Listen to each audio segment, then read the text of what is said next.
Initially, what I start looking at is, you see the contour lines from the agricultural, and when you start seeing these points that are coming out, like an outside bend, you know that you're a high point coming down. Same thing here, where you see that there's these large circles. This is a valley slope coming down with a plateau up here. So I start looking at, and I start identifying where the bottlenecks are in the property. Then I start looking at the wood density. When I start seeing openings in the woods, openings up in here, I know that there's greater visibility in the woods. The other thing I'm looking at is trying to identify, as far as in crop, you know, you can see that they're doing strips up in here, most likely hay corn alternative or alternating. This looks like hay field up in here. This has more of a look of maybe like a set-aside, taller brush. And what I start associating to that is I'm looking at the big picture. 5 square miles, typical pack range for coyotes. Well, now I know I've got set-aside land in here. There's probably a greater concentration of rabbit, mice, rats to this area. When I start looking at the agricultural, yeah, you'll see more of your squirrels coming out, and squirrels are not really high on a diet for a coyote unless it's, you know, easy pickings for them. But typically to the field, it's going to be your mice, rabbits, rats. So I start looking at what cover is going to give down. Here's another area of some set-aside land that was just cut off. From there, I start looking at, or when I start doing my scouting, one of the things that I watch for, and I just kind of learned this by when I go out and test calls, I really start watching for like red-tailed hawks. They really tell you a lot about the food source that's out. For example, when I first started coming out to this property and just doing it, you know, park on the road, just sit, watch it for a little bit in the afternoon, I start seeing a lot of red-tailed hawks flying around, sitting in this area. I also see a lot of them flying over this area back in here. Farmhouse and barn set back up in here. So one of the things I know from an adverse effect, I'm going to have activity up in here. But I'm also seeing a lot of feeding activity from the hawks in this area. And I'd also see some of that same activity back up in here, but I saw very little of that when I was watching the back areas. So then when I got out and started doing my scouting, just actually taking a walk around the property, what I started finding was in this front half of the field, I didn't see any tracks back here, I saw no scat. But looking at the contour lines that are coming through right here, there's like a little bottleneck where it's like a little swale that comes up, just kind of peaks. I started finding scat and tracks coming right across here. So I know this is a common area that they're crossing this field. I did the same thing back up in here, found that they were crossing up right through at this line. They would typically take and run a line through. And after just walking the properties out, after I obtained permission out here, I started finding where the pack actually is running through here quite a bit by just tracking. So now after I've identified those things, then I just started watching the wind, putting the whole puzzle together. I knew that when I want to take and pull from what I figured was proposed bedding areas up in here, I really want to pull them up this way. I know with activity, I can check with the farmer to see when there's the least amount of activity going or if I'm going to do a night hunt. So what I started looking at is when I can set up in these little clumps, something that's going to give me that breakdown, where can I hide myself at or where can I put my client at, putting them up in these areas, and I target this. When I've got a wind direction to me that's coming like a northeast, pull up to me, or like an easterly wind where I can pull across or I get that quarterly view. So I know I ran through a lot, just kind of jumping in different types of locations and what I'm targeting.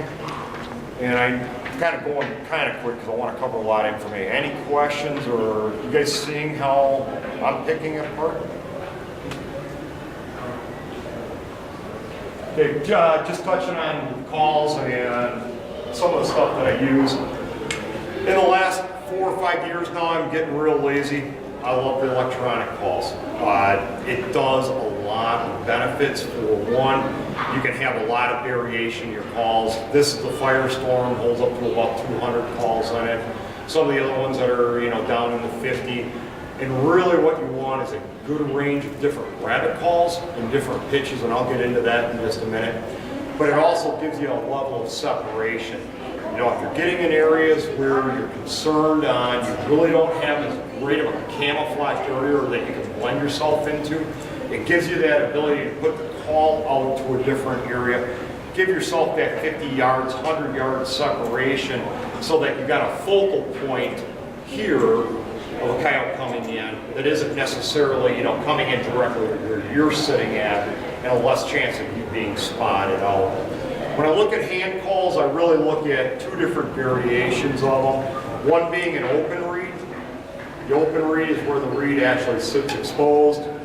Closed reed is when the reed is inside the enclosure. Some of the advantages, disadvantages behind them, with an open reed is never going to take and freeze on you. It can be 5 below zero, there's no problem, always functioning.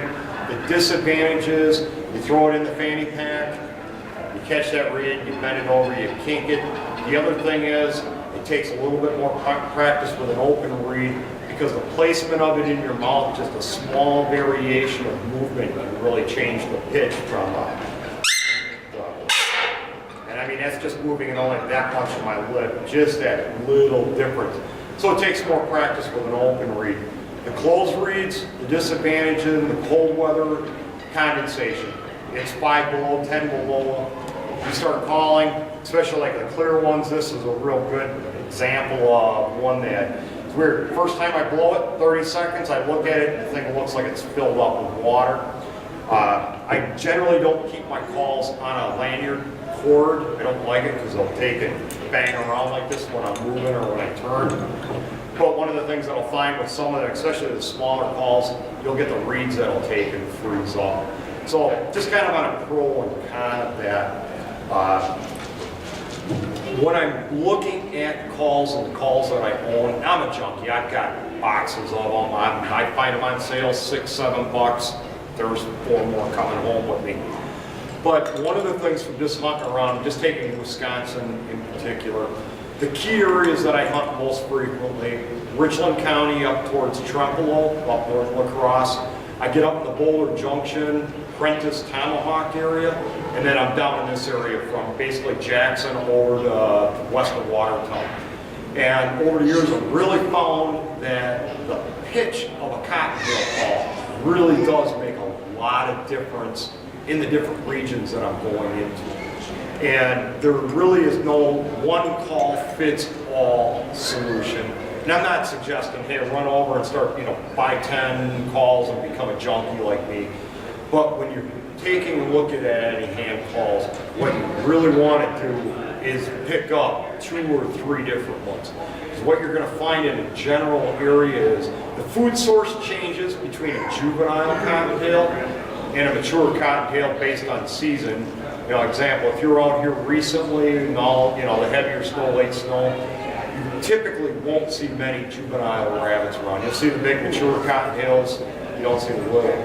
The other thing that you'll see difference of, you start getting up northern Wisconsin, start running into more snowshoe.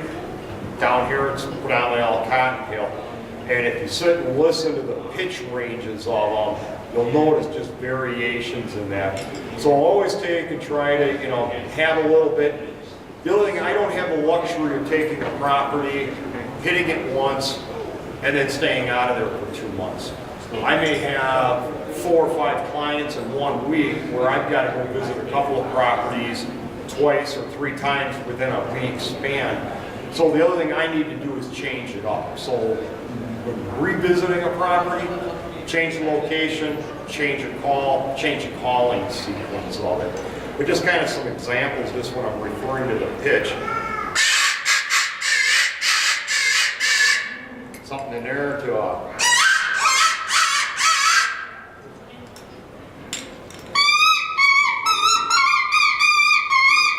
but I mean, just 3 different calls, very relatively inexpensive. I think all 3 of these are primos or a variation of about $10 a pop.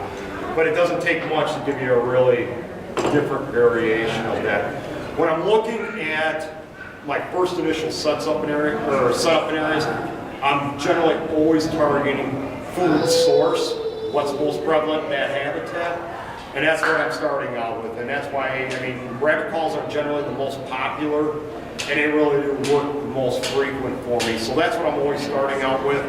When I do get in areas of a lot of set-aside land, a lot of high grass, one of the things that there is a lot of mice in there. Little rodent calls. One of the other things that you find is that when you hunt those type of areas, it's either you're getting up in a tree stand where you're elevated for a view, or you're at ground level with them with maybe a farmer's lane that goes through there, so you're in a little closer closer contact with them. You're not calling out to 300-400 yards at a time. You might be looking at something over 200 yards. Starting out subtle. And when I start out with my calling sequences, regardless if it's a rodent or if it's cottontail, I always start off with a softer range, something that, if they're close by. Then I start, go for maybe a minute and a half calling sequence, let it sit for 5 to 7 minutes. And I have my digital watch on, and I'm sitting and watching the time. It is so hard with the anxiety that you start building up. You get the excitement, today's the day, it's coming in, I'm getting my shot today. And then you sit, all of a sudden you find out you've been calling 6, 7, 8 straight minutes. It's really too long. If you've ever shot a rabbit that's been sitting there squealing on you, you'll see it. They'll squeal like crazy for a minute or so, or maybe 30 seconds, and then nothing, or they may be just sitting there like a whimper for a little while. And all of a sudden, out of the blue, 2 minutes later, you think they're expired, and all of a sudden they start going in this high-pitched scream again. You really want to keep it as natural as you can. Really paying attention to, that minute or two of calling at most. Let it fade off, let it be. Those animals can hear you from 600 yards away. Give them time to come walking in, especially if they've been pressured before. If they've been through the routine, somebody else educated them, give them the few minutes. Give them the 5 to 10 minutes to just come walk in. The other thing you want is a curiosity factor of them. They know there's a dead rabbit in the area. They're going to smell it when they get close enough. They know it's there. They heard it screaming. Use the curiosity time to your advantage. I've had numerous times where called for a minute or two, gave the 5-7 minutes. Called for another minute, given it, and all of a sudden 5-7 minutes later, see a coyote out at 300 yards, and they're just outside the brush line, and you see them. They're just kind of meandering around. They're looking. You'll see them stop, nose up in the air, a little sniff around. They'll get back along the fence line. They'll walk down, get up another 100 yards closer, come out in the field, then they'll start kind of sweeping the area. Well, the nice thing with that is when they start sweeping the area, it gives my client time to really settle down. The excitement's over. Now he can focus in on the shot. But it really gives you time where you don't have that, boom, right out 50 yards in front of you. You got that 1-2 seconds to get on him and make the shot. You got time then to take a good ethical kill shot on him. Communicating. And what I'm looking at in communicating is really identify your calls to what time of the season you're using. The food-related calls all year long. It does get a little bit more difficult if you're in pressure properties toward the end of the year when you start getting, a lot of guys now, they're done with rabbit hunting, they're done with bird hunting, no duck hunting going on, bow hunting's over with. The only thing they got left is go shoot some coyotes. And so you get that kind of real big surge in the fields in January, February, especially in February, is when all of a sudden I start seeing guys out, fields that were left alone, and all of a sudden I hear people calling out by me. So the other things that I start getting into is I start looking at some of my distress calls and when I'm actually the howling and challenge calls to them. And for anybody really starting out, when you're looking at communication type calls, before you do it in the field, I really recommend pick up a CD of different calls. And I'm probably the craziest person you know. I've got about 6 CDs in my truck. My wife thinks I'm insane. My kids think I'm nuts. I got windshield time driving down wherever, going out to Iowa. I got hours of drive time.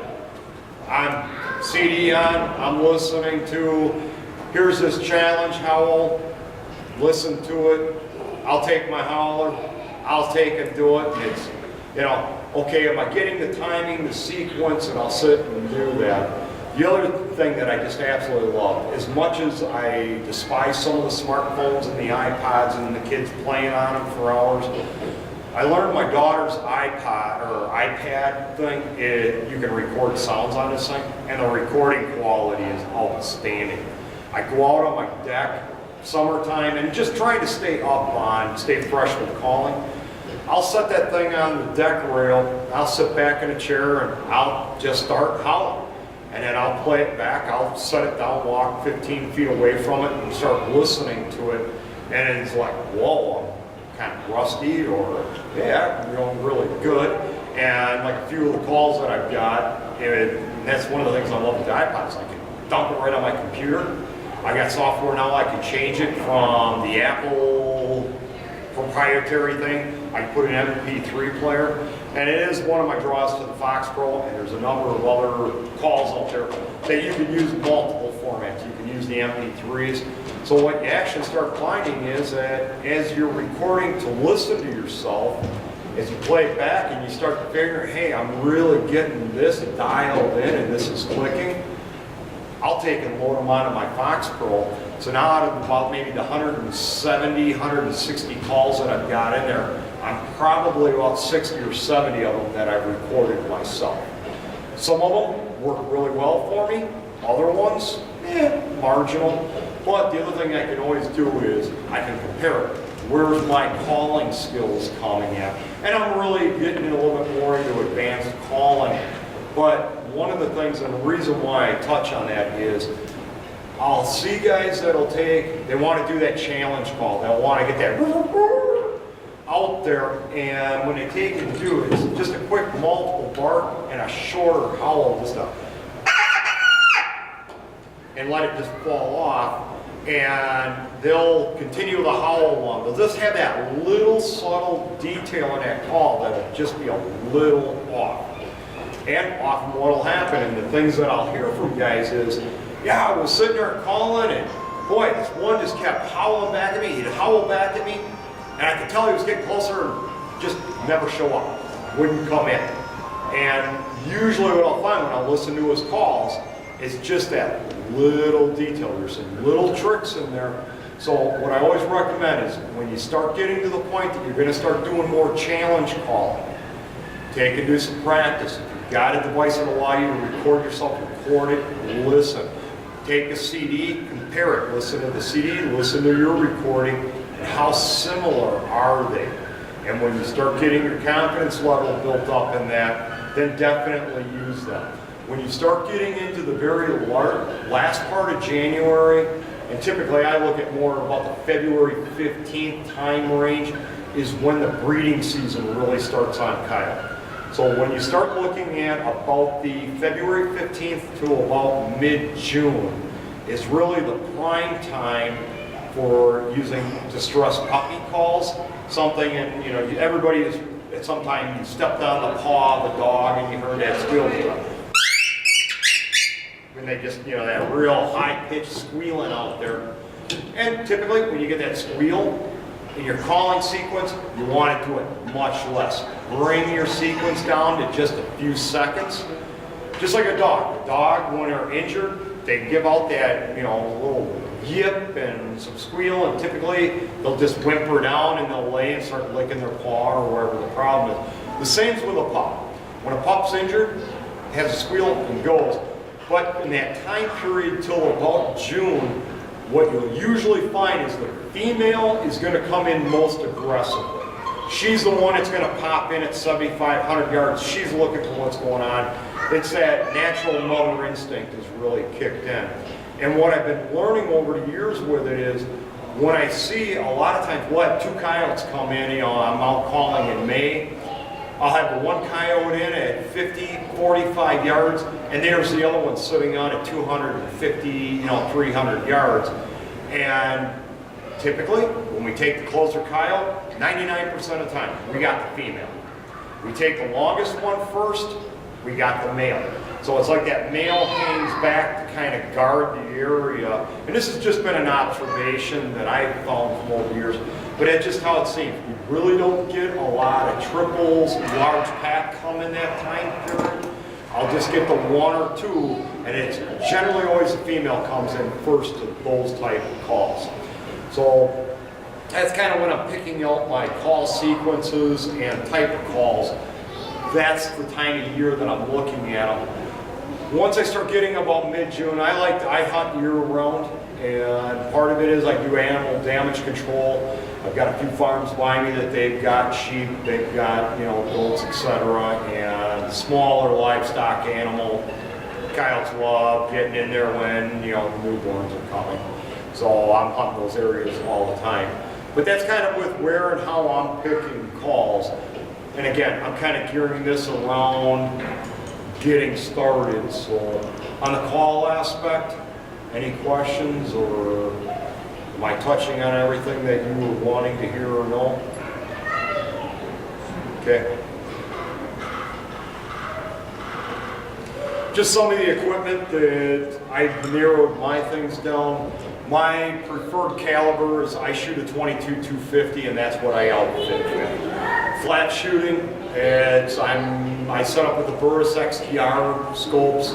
That's a 6x24 that's on that particular gun. That is set up for one particular range, and that's the educated coyotes that come out at 350, 400 yards, plop down and start barking at me, and they're not taking another step forward. I'm under the pressure now that if I see them, I shoot. And that gun is set up specifically for 300 to 600 yards that I practice on. For calibers though, if you're looking for pelting the animals up, 243, 22-250, 223, the rare 222s, those are all great calibers. I shoot a 50 grain